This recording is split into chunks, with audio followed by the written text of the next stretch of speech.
So, Dad, Yeah. back in maybe the 1940s or 50s, Hmm. you went into one of the tunnels that was at China Lake in Tacoma that's now covered up.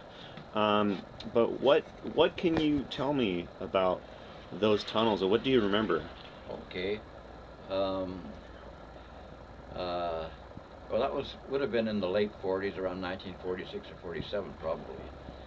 Uh, that my mom told me about this tunnel that she'd gone into when she was a little kid in Furcrest, and that would have been back about between 1914 and 1918. She'd gone into it. In the same tunnel at China Lake? Oh yeah, yeah. It had not changed any since the since they started developing Furcrest in 1908. You know, since and so that one day my sister and I and my cousin we decided we would go up there and explore the uh, tunnel. And I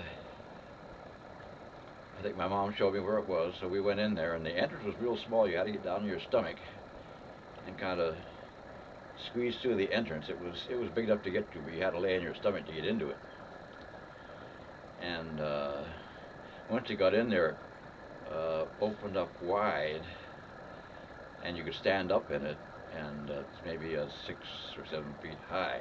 And it seemed like the surface of it was almost paved like concrete. How You know, big was that room?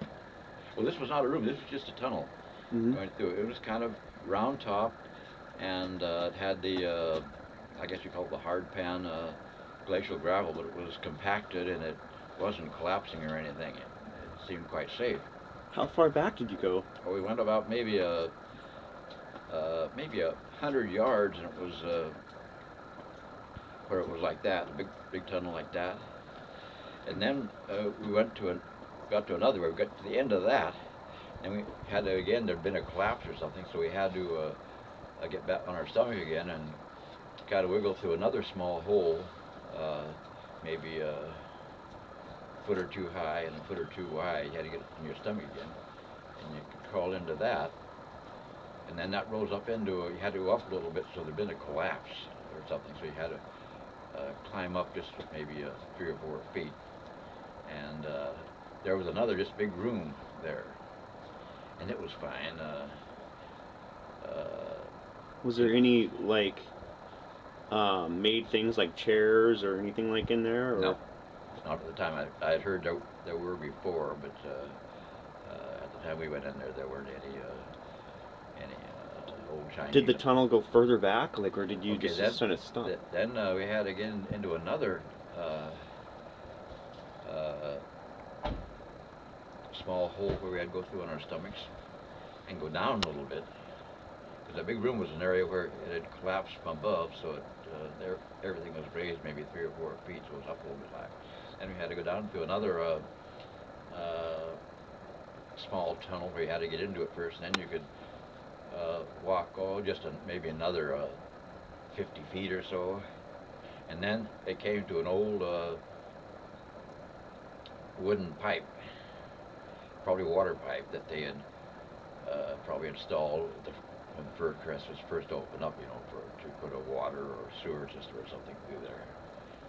Probably water. So, do you think that tunnel was for sewer system, or was it? Well, probably it was built originally by the Chinese to drain the swamp so they could grow more vegetables.